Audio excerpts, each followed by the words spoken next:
हमारे साथ इस वक्त जो एक मेहमान जुड़ रही हैं, जो कि बहन है, सुहानी नाम है, और ये राजा रघुवंशी हत्याकांड के जो मुख्य आरोपी हैं राज कुशवाहा, उनकी बहन है। पहले हम सुहानी से बात करते हैं। सुहानी, आपके भाई पर बहुत गंभीर और बड़ा इल्ज़ाम लगा है हत्या करने का, सोनम के कहने पर राजा की हत्या करने का, क्या कहेंगी आप? नहीं नहीं अंकल, ऐसा कुछ नहीं है। मेरा भाई ऐसा नहीं कर सकता। क्या आपका भाई जानता था सोनम को और राजा को? राजा भैया का नहीं पता, पर सोनम दीदी को तो जानते थे क्योंकि उनके यहाँ पे काम करते थे। अच्छा, राज कुशवाहा उन्हीं क्या काम करते थे? क्या दोनों के बीच में दोस्ती थी?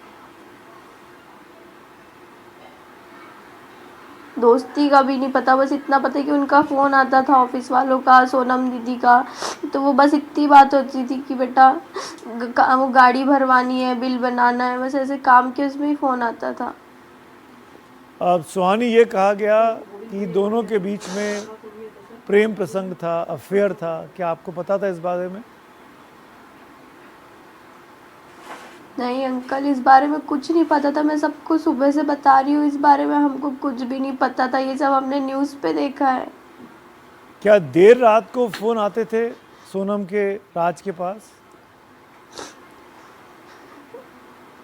बस वही तो नहीं पता। हमारे पास रहता था तो हमको पता होता ना, लेकिन कभी भी हमने नहीं देखा उसको देर रात तक बात करते हुए। तो आप और राज साथ में नहीं रहते हैं क्या? हम साथ में ही रहते, भैया हमारे पास ही सोता था। हम लोग नीचे सोते थे, भैया पलंग पे सोते थे। तो आपने कभी रात को बात करते नहीं देखा राज को किसी से? सुना नहीं? नहीं, अभी कभी भी नहीं सुना ऐसे देर तक बात करते हुए। अच्छा, कब से राज काम कर रहे थे सोनम दीदी के यहाँ? कितना समय हो गया था? 2 से ढाई साल हो गए, 2 से ढाई साल हो गए। और क्या काम करते थे राज वहाँ पर? बिलिंग का, और जो माल ट्रांसपोर्ट होता था वो सब, गाड़ी भरवाना, ऐसा सब काम होते थे वहाँ। और कब पहुंची थी पुलिस आपके घर में राज को पकड़ने के लिए? नहीं, पुलिस हमारे घर में नहीं आई थी। तो राज को कहाँ से पकड़ा उन्होंने? ये भी नहीं पता, क्योंकि भैया परसों शाम को 6 बजे आए थे, फिर उसके बाद घर से चले गए थे। क्या और क्या फिर बोल रात के को गए? 11 बजे उनसे हमारी बात हुई थी, उसके बाद हमारी बात हुई। क्या बोल के भैया ने गए? बोला कहाँ कि जा मुझे रहे हैं? मंदिर जाना है, और फिर भाई कि मंदिर जाना है मम्मी, मैं मंदिर जा रहा हूँ। तो मम्मी ने बोला ठीक है, फिर वो चले गए यहाँ से। फिर मम्मी ने 7 बजे वापस फ़ोन किया तो बोले कि लेट हो गया था इसलिए मैं मंदिर नहीं गया, घर पे ही हूँ। फिर 11 बजे बात हुई मम्मी की, तभी भी घर पे ही थे। नहीं, घर पे तो आप लोग थे ना, मम्मी भी तो घर पे ही थी। मम्मी कहीं और रहती हैं क्या? नहीं मतलब विशाल भैया के घर पे थे। ये विशाल भैया और राज दोस्त हैं अच्छे? हाँ, अच्छे दोस्त थे। विशाल भी उसी जगह काम करते हैं जहाँ राज काम करते हैं? नहीं, विशाल भैया काम नहीं करते थे क्योंकि उनका एक्सीडेंट हो गया था, तो उनके कमर में बहुत ज़्यादा चोट आई थी, तो वो काम नहीं करते। और आपके भाई कहाँ तक पढ़े लिखे हैं? कौन से स्कूल, कौन से कॉलेज गए? भैया सिर्फ 10th में। भैया 10th में ही थे, तब से उन्होंने पढ़ाई छोड़ दी है। 10th में थे? क्योंकि हमारे पापा की डेथ हो गई थी जी लॉकडाउन में। जी। तो आप कितने भाई हाँ, बहन हैं आपके तो अलावा? इस वजह से भैया काम नहीं, तब से हम 4 भाई बहन हैं। और राज उसमें सबसे बड़े? मेरा भैया अकेले हैं, हम 3 बहन हैं। राज सबसे बड़े हैं आप तीनों उनसे बहनों बड़ी में? एक दीदी है, 2 साल बड़ी है अच्छा भैया से। अच्छा। नहीं, भैया छोटे हैं, दीदी बड़ी है। जी। तो अब जब ये खबर सामने आई तो आपके परिवार में तो शॉक लगा होगा, धक्का लगा होगा, इतना बड़ा इल्ज़ाम लगा आपके भाई पर। हाँ अंकल, ये बहुत बड़ा इल्ज़ाम लगा है। मेरे भाई ने ऐसा कुछ नहीं किया। नहीं, आपकी बात ठीक है, आपको लग रहा होगा, लेकिन पुलिस का कहना ये है कि राज के पास एक दूसरा फ़ोन था, उस दूसरे फ़ोन से वो सोनम से बात कर रहा था मेघालय में, दोनों संपर्क में थे। पर अंकल जिस दिन राजा भैया के साथ ये सब हुआ है तब तो भैया इंदौर में थे, तो वो कैसे कर सकते हैं ये सब। नहीं, वो तो इंदौर में थे, पर जो लड़के उन्होंने भेजे, विशाल, आनंद और आकाश, उन्होंने इसको अंजाम दिया, यही तो इल्ज़ाम है कि खुद राज वहाँ नहीं गया, राज तो इंदौर में ही रहा।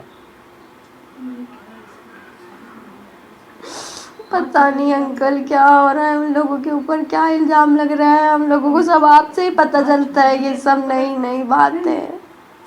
आपकी बात हो पाई राज से जब से पुलिस ने पकड़ा है? राज ने कोई फ़ोन किया या किसी के जरिए बात हुई? नहीं नहीं, हम कोई बात नहीं हुई, हम लोग गए भी थे पर उन लोगों ने देखने भी नहीं दिया।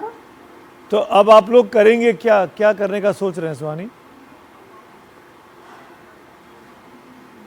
कुछ भी समझ में नहीं आ रहा, बस अभी हम ये सोच रहे कि हमारा भैया वापस आ जाए। हम क्या करेंगे यहाँ पे, कैसे यहाँ का रेंट पे करेंगे। क्या आपको लगा जब शादी हो रही थी सोनम की मई के महीने में, तो आप लोग गए थे शादी में? हम लोग गांव में थे क्योंकि मामा की बेटी की शादी थी, तो हम लोग गांव चले गए थे। भैया यहीं पे रुके हुए थे क्योंकि मेरा एडमिशन कॉलेज में करवाना था और प्रिया का वापस स्कूल में इस घर का रेंट भी देना था, तो भैया नहीं गए थे हमारे साथ। तो राज शादी में गए थे जब शादी हुई सोनम की राजा के साथ? नहीं, शादी 11 मई को थी, इसलिए भैया कहीं नहीं जाते। 11 मई को हमारे पापा के साथ ऐसा हुआ था, इसलिए हम 11 मई का कुछ भी नहीं करते। अच्छा, 11 मई को आपके पिताजी का देहांत हुआ था, आप ये कह रही हैं, इसीलिए आप लोगों ने शोक में थे तो भाई नहीं गए आपके। हाँ। पर कभी सोनम आपके घर आई है? कभी सोनम ने देखा तो आपको? वो उस दिन कभी सोनम इसके पहले आपके घर आई है? दीदी कभी भी यहाँ पे नहीं आई। तो सोनम और राज कहाँ कभी घर तो वो कभी भी नहीं आई है। क्या सोनम और राज कहीं मिलते थे बाहर बाहर? बाहर का नहीं पता अंकल, उन लोगों के बारे में हमको बस इतने पता कि भैया ऑफिस जाते थे और ऑफिस से घर आते थे, और ये सब तो बिल्कुल भी सोच भी नहीं सकते थे कि ऐसा कुछ है। जी सुहानी, एक चीज़ और बताइए, बस छोटी सी बात, कि राज सोनम के बारे में क्या कहते थे कि कैसी महिला है, कैसी लड़की है, अच्छी बुरी, अच्छे बॉस हैं उनके उनके उनके घर में वो काम करते थे, उनकी फैक्ट्री में, क्या कहते थे उनके बारे में?